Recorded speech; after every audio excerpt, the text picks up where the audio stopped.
slicing through like butter. Yum. Hey, I'm Katherine Sabbath, and today we are making my favorite caramel slice. Now, this is a recipe that I've been making for my friends and family ever since I was in high school. It hits the spot and it's my favorite for a reason.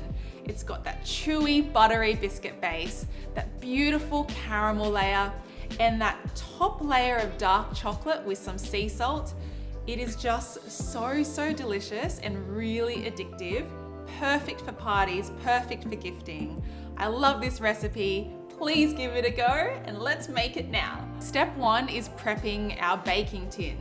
I've got a slice tin here and I love them because the base just pops out like this, so that really helps when you've got something like a cheesecake or caramel slice that might be a little bit tricky to pop out of the pan.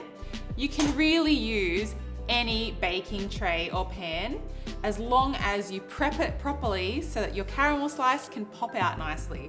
So I'm gonna prep this by greasing it with some cooking oil spray and then lining it with some non-stick baking paper just to be safe. Now my tin is about 9 inches, which is 25 centimeters by 25 centimeters. It doesn't really matter what size your tin is. It just depends on whether you want a thick slice or a thin slice. Cooking oil spray. Spray that nice and generously. Once the caramel in this caramel slice bakes in the oven, it does get really nice and caramelly, but it kind of hardens like glue, like a toffee. So we want to make sure this is nice and oiled. I might get a little bit more, just to be safe. And again, now line it with some baking paper. And I'll just cut that to size. How's that? Perfect. And then I'll line the sides as well.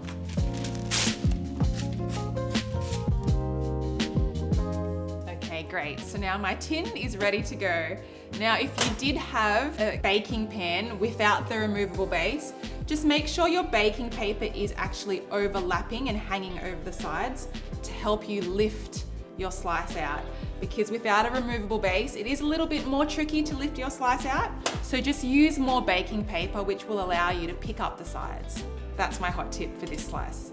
So I like my caramel slice base to be really buttery, chewy, crunchy, kind of like an Anzac biscuit base. It's just so yummy. And so the ingredients for that are plain flour, soft brown sugar, desiccated coconut, rolled oats, and some melted butter. And we just simply mix them all together until they form a biscuit crumb.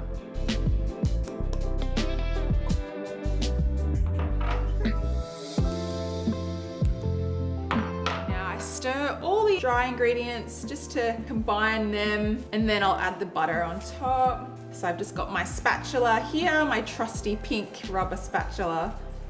Okay, so once that's all combined, let's just dump in our butter.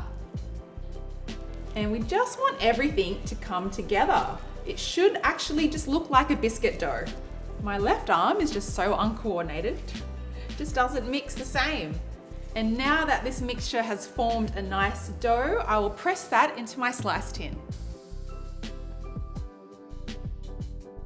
And I've got a trusty tablespoon, and I'm just using the back of that to really move that dough around and press that down into the corners of the tin.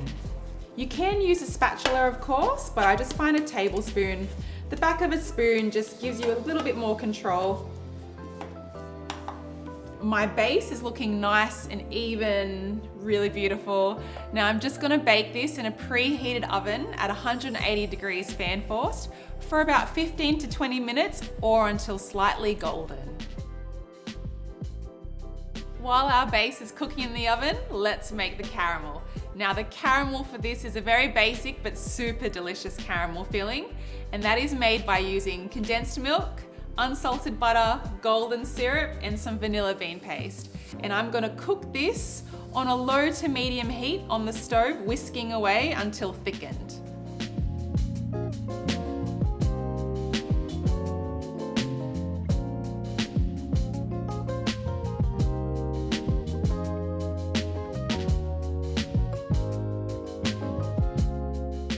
So our biscuit layer has baked, our caramel has thickened. So I'll pop the caramel on top of the biscuit base and bake this for about 15 minutes. We want that caramel to go really golden. Oh, it already looks so good, but we want to bring depth to the caramel and cook it just a little bit further.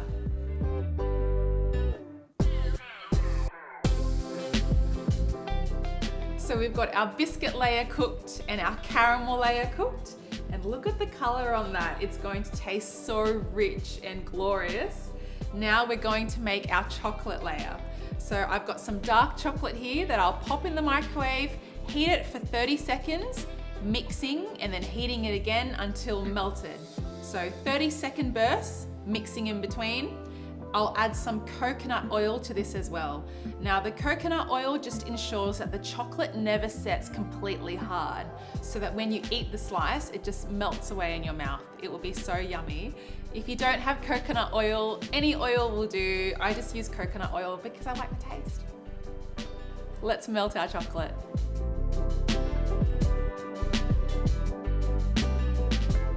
Now the chocolate is melted, no chunks. Oh, that's pretty luscious. I could just eat this, so yummy. Okay, but I think all my desserts are yummy. That's why I make them, of course. Now to add the chocolate layer on top, and we just pour it over our very sexy chocolate layer, and just use your spatula to work that chocolate into the outer edge.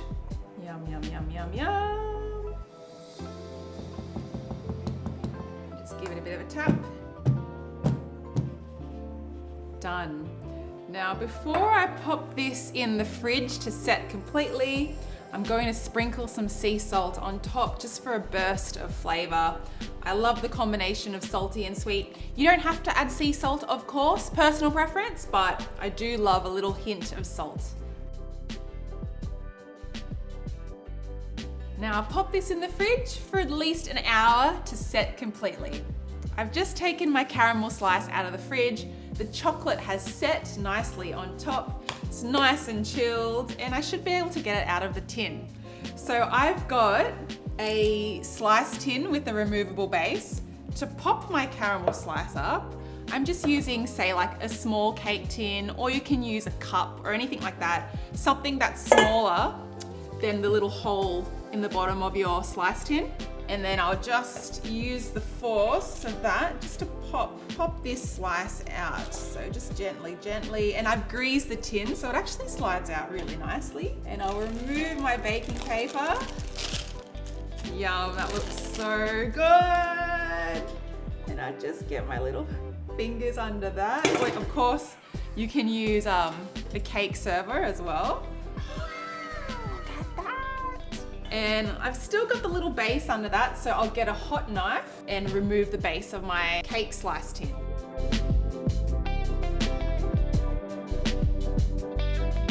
Now I'm gonna cut my caramel slice. I've just got some hot water in a cup, my trusty slicing knife. I use this for all my cakes. And while we heat up the knife, this will just ensure that we get a nice even cut, so that will just melt through the chocolate, it will melt through the caramel and that biscuit base. And I'm just wiping my knife with every slice, so I get a really nice clean cut. It doesn't matter to me personally how big or small your slices are. I just like to have a satisfying amount of caramel slice, and I'll show you what that looks like to me. Okay, so we're just heating up our knife and wiping the water off. So now our knife is nice and warm. That should just cut through the chocolate. Mark out your slice. Oh, that is just slicing through like butter. Yum. Yeah, gorgeous.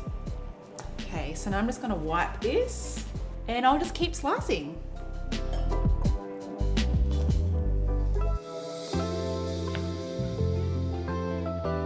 Some slices are big, some slices are small.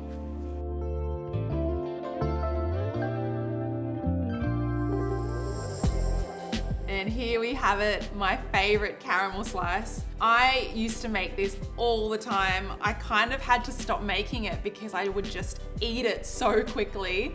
2-3 slices a day. I had to stop. It's just so yummy. I make this and take it on camping trips. I make them for friends and family, put them in gift boxes. And today I've made them for you and also so I could enjoy them too. Thank you so much for joining me. I can't wait to see you make this. It is such a crowd pleaser and I've got the recipe for you in the description below. Enjoy and I'll see you soon.